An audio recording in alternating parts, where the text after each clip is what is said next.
Welcome to the Focus and Chill podcast, where we discuss productivity tactics that work for neurodiverse individuals. Every episode, we interview guests with lived experience of neurodiversity who also have a solid productivity and habit game, and pass the learnings on to you, our wise and benevolent audience. We're your hosts, Jeremy and Joey. I'm Joey, and I coach creatives to get moving on their most ambitious projects through the power of solid habits and strong focus. I'm also a perpetual student of psychology and perpetually on a quest to a one-armed chin-up. And I'm Jeremy, a neurospicy software developer turned startup founder, building the Focus Bear app to help people with ADHD and autism thrive at work. My cool party trick is leaving parties early so I can get to sleep in time for my 2-hour-long morning routine. The Focus and Chill podcast is brought to you by Focus Bear, a habit and productivity app that makes healthy habits and deep work the path of least resistance. If you have a tendency to check emails or scroll through Instagram first thing in the morning, but long to develop a meditation and exercise habit first thing, Focus Bear can help you. The app blocks distractions on all your devices and guides you through your habits one at a time. Throughout the day, Focus Bear assists you to stay in deep work by blocking websites and apps that are unrelated to your chosen focus mode. Life's not all about work though. You'll be prompted to take regular breaks to rest your eyes and stretch your muscles. At the end of the day, Focus Bear helps you switch off. Work-related apps get hidden so you can unwind and sleep well. Check out the app by going to focusbear.io. Welcome to episode number 35 of the Focus and Chill podcast. Our guest today is Ainslee Hooper. Ainslee is the driving force behind Ainslee Hooper Consulting, which helps public-facing organisations strengthen their disability inclusion. With a background in anthropology and a unique approach to holistic inclusion, Ainslee is not just a researcher, but a transformative advocate. She's earned accolades, including the 2020 Geelong Employment Award. Ainslee is a passionate advocate and a valued member of several advisory committees. When she's not advancing the cause of inclusion, she's doing the strict sport of strong women. Great to have you on the show, Ainslee. Thanks for having me. Let's kick things off with your journey of neurodiversity. When did you realize you weren't neurotypical? I probably started realizing it during the pandemic. So I had family who close family who are diagnosed already. And then I started noticing things. How it basically happened was I started noticing, like talking to other people who are neurodivergent, and they started talking about their experiences and the things that they did. And I'm like, but I do that, and I'm neurotypical. And then there was just more and more and more. And I'm like, but I'm neurotypical. I do that too. And then, there's two things that happened. So when COVID hit, so when we had all the lockdowns, I loved lockdowns because lockdowns were rules, order, like structure, and absolutely loved it. And then when the lockdowns were lifted and they started to say, okay, you can do, it's up to you now how you do things, I did not like that. My anxiety went right up, like sky high. And then there was the other part of starting to go back to normal. Like, for example, I run a business, and having to go back to things like networking events, those kind of things, my anxiety was just like, oh, there's no way in hell I could go back to a networking event, being in a room with people. But the thing that really that got me to diagnosis was I do sport, and I have a sports nutritionist. And my coach said to me, you've really got to get your nutrition sorted if you wanted to take your sport seriously. So went along to a nutritionist, and I'd always been a picky eater, but I used to be like the kind of person that would be sitting at the table till 9 o'clock at night because I wouldn't eat my vegetables. So the nutritionist gave me a list of foods. I said, right, mark these off. She said, tell me what you eat, what you don't eat.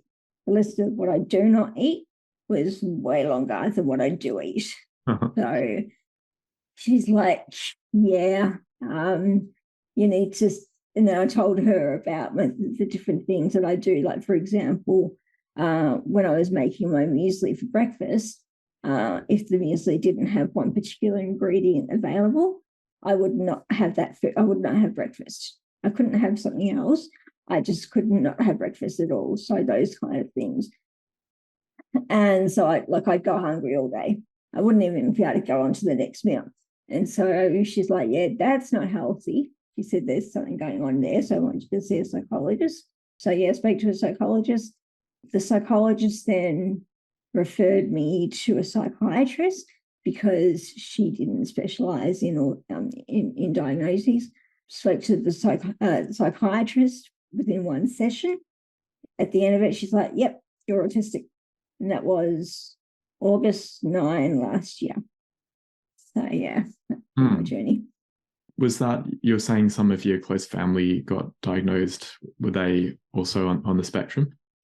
Yeah. So I'd seen it, but the thing was, because they were male, I'm female, different presentation. It's like, well, hang on, I'm not like them, so how could I be autistic? Like, it didn't, there was nothing lining up for me. So it was only when I started talking to other girls that was like, yeah, okay. So I'm starting to see some similarities. Now I look back and see all those times where I said to these people that I do these things and I'm autistic. It's like, well, it was right there in front of me. Yeah. Yeah, it's quite, I've heard from a few women that it's hard to actually identify with autism because the stereotype is that it's a male who's obsessed with trains. And have you exactly now found examples of more women who have been diagnosed and are sharing? It seems really important to do that. And has it been overall positive getting the diagnosis? Has it meant, for me, it meant less self-recrimination? The things that I like, networking events were really hard for me as well. Do you just now accept that you don't have to network that way, that there are different ways? Yeah, exactly. I don't go to networking events. Like I'll do online networking events, but I will not go to a public network. The only time I'll go to a public networking event is if the people who are sponsoring it might be my ideal client. But other than that, there's no way I'm going to go to a networking event full of people. It's just like, it's not on. And the other thing as well, like in business, like for me, like being diagnosed, there was a few like really, really good things about it. Once I got diagnosed, psychiatrist looked at my medication. I'd been on medication for anxiety for 20 years. My anxiety was like stupid high. Like I was just like ridiculously anxious all the time. She's like, yeah, that's the wrong medication for you to be on. I'd been on this medication for 20 years. She put me on this new medication, and like within 2 weeks, my anxiety was just like, okay, so this is what it's like to feel normal. I get anxious in those situations where that situation is not for me. But other than that, that's where I avoid those things. So, but yeah. That's so good. So that because you had the diagnosis, she was able to see typically that medication doesn't work for people who are autistic. And exactly. Yeah. That's amazing. Really good to hear that. Let's talk now in terms of, you mentioned ideal clients. Can you tell us a bit about the work that you do, the type of consulting that you do? Yeah, so I do disability inclusion consulting. So my background is, that I'm an applied anthropologist. So I help public-facing businesses and organisations strengthen their disability inclusion strategies. So it's mainly developing access and inclusion plans, or going over their access and inclusion plans and seeing where improvements need to be made. So that's the majority of work I do. But at the moment, I'm doing a customer journey map for a client. So, which is a nice difference, which, I love what I do. But, being able to just do something different for a change that also uses my skills, that's really cool as well. That's great. What are the typical, in terms of how it would help? Is it to do with how organizations deal with their customers, or is it their employees, or everything? Both, yeah. So it's both internal and external stakeholders. So basically it's looking at access and inclusion. And so how, being an anthropologist, I'm really concerned, and a person with a disability, I'm a wheelchair user, I'm really, really concerned with the customer experience, making sure the customer experience is inclusive and accessible. So, I look at basically what their customers' experiences are, and then also what their staff experiences are. So I found that if the staff experience or the customer experience isn't great, then the staff experience is going to be something in the staff experience that is influencing what's going on with the customer experience. So so it's a lot of bottom up and top down approach. Would it be things around, say, in a healthcare setting, like if with that example just there, with the problems with the staff, would it be, say, if the nursing staff are rushed and they don't have enough resources or enough staff, then that has negative impacts on the end users?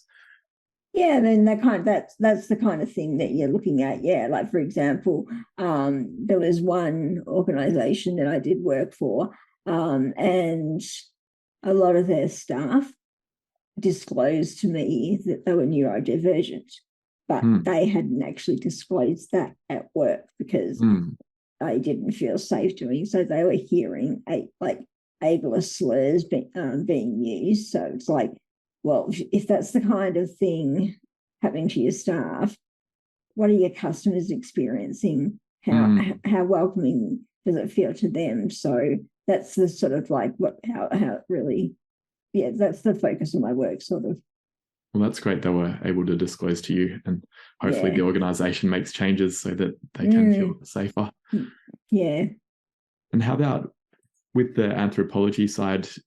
Does that, I don't know much about anthropology. Could you tell us about how that works in?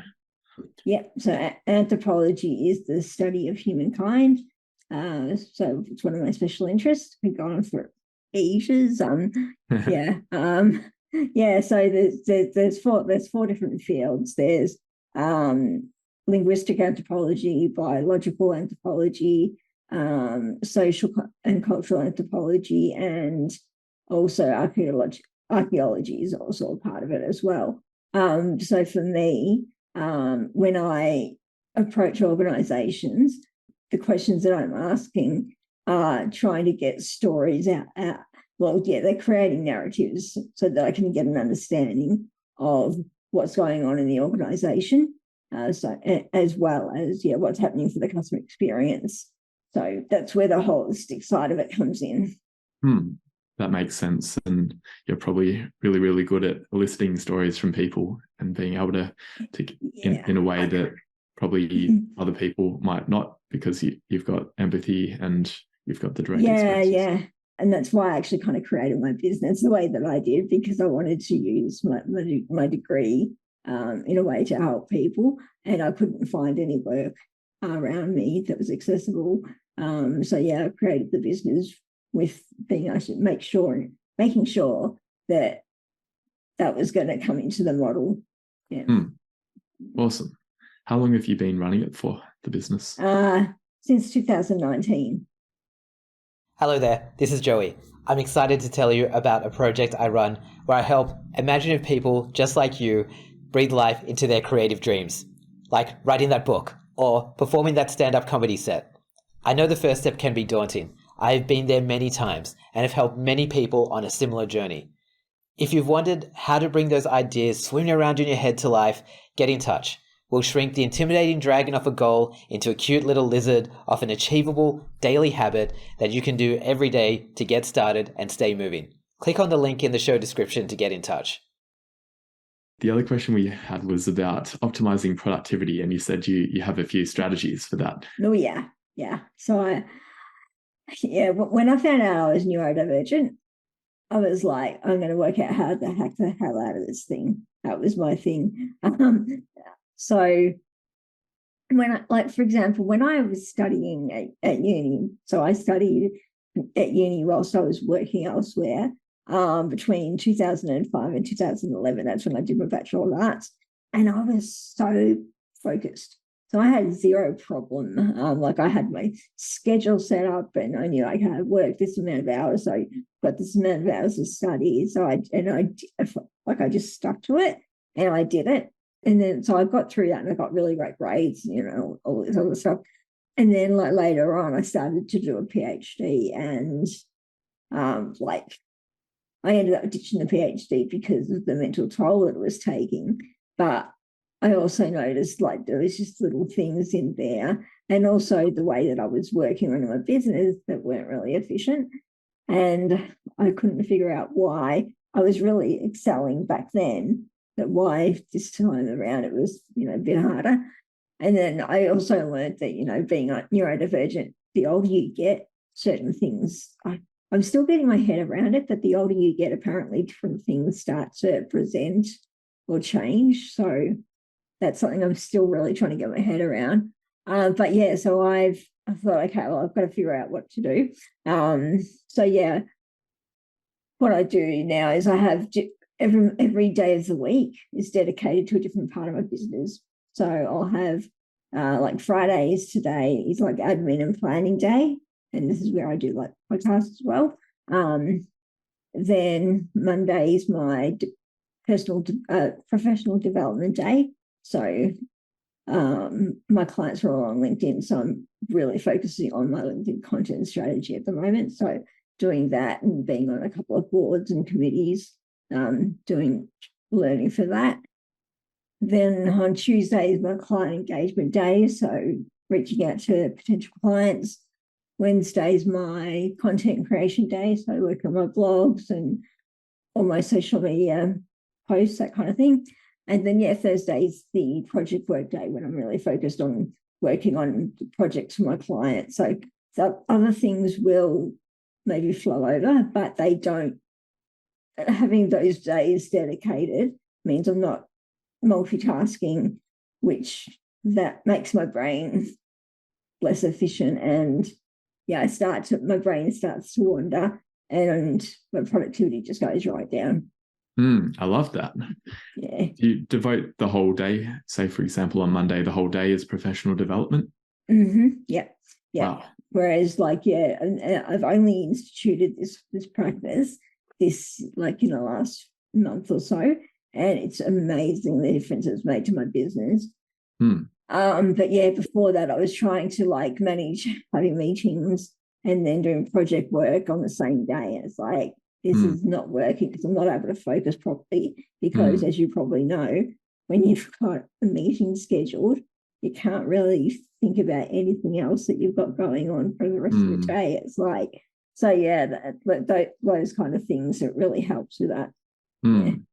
I might have to borrow that myself. My schedule is all mixed together, and I know that I do better with extended deep work blocks. Yeah, yep.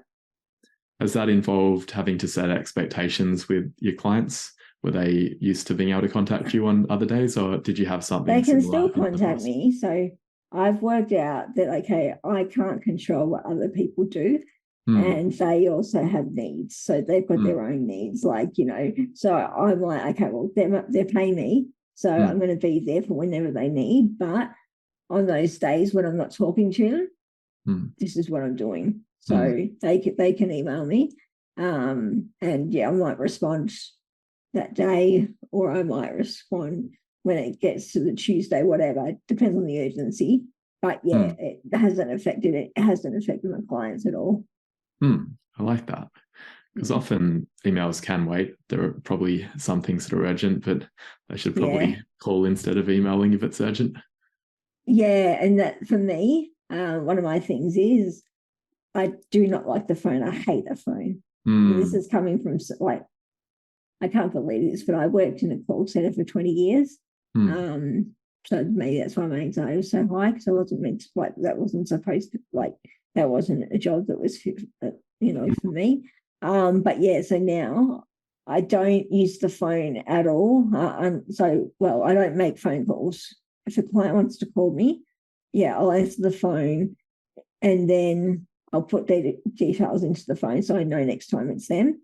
Otherwise, it'll just go to message bank, and I'll listen to it then. There's no, because I do not answer the phone to strangers. Yeah, I'm the same. It upsets me, especially if it's a telemarketer calling. Telemarketer.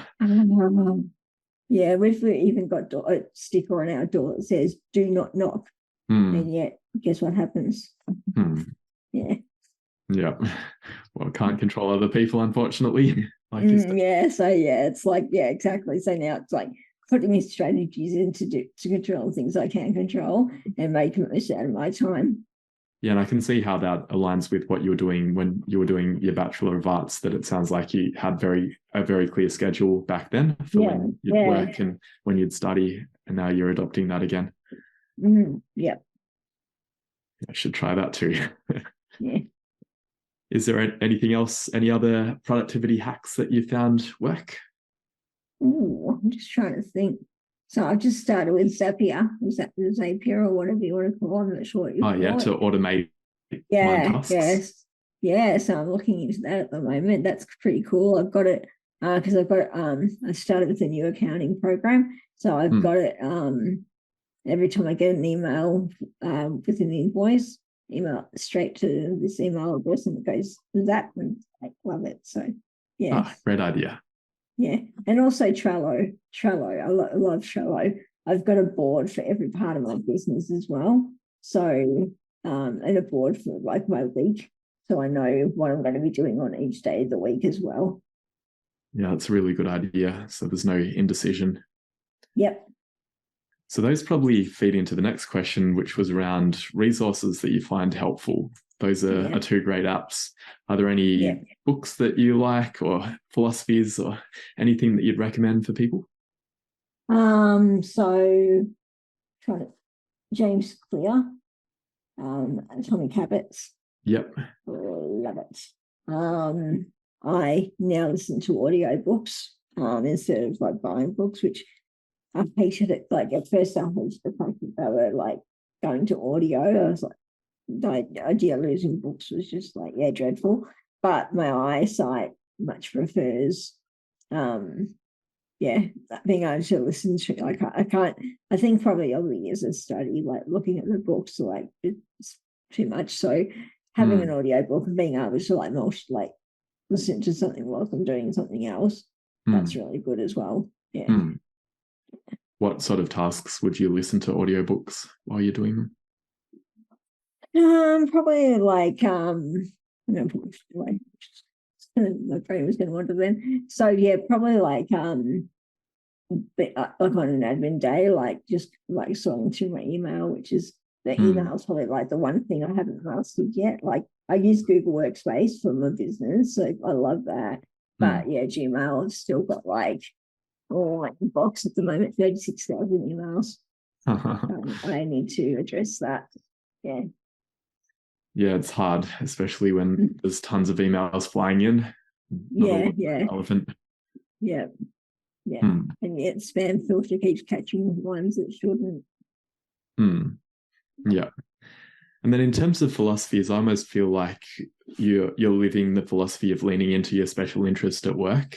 You're talking about how anthropology is a special interest, and now it's probably one of your big strengths in your business that you've got that background and that passion for it.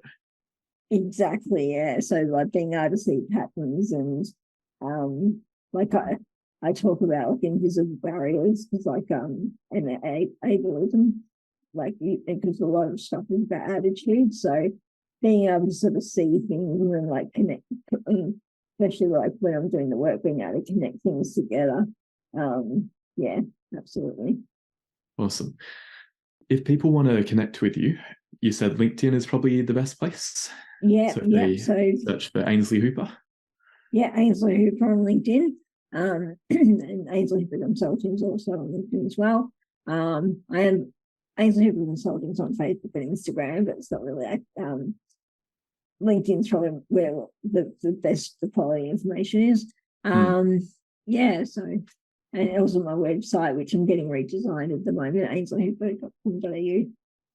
Fantastic. Do you have any final words or asks for the audience? Final words would be like, if you think you're neurodivergent, go get and you can afford it, go get tested, because it's really, it was a weight off my mind once I finally had a diagnosis. Like, I know that people can't afford it, so that self-diagnosis is also valid. But yeah, if you can, absolutely go for it, because the medication side of things as well is really valuable. I love it. Well, really good having you on the show. Thanks a lot for sharing your thoughts. Thank you. Thanks for tuning in to this episode of the Focus and Chill podcast. To listen to other episodes, jump onto podcast.focusbear.io. If you'd like to be a guest on the show, or you know someone who'd be a good fit, email us at team@focusbear.io. Otherwise, stay focused, stay chilled, and peace out.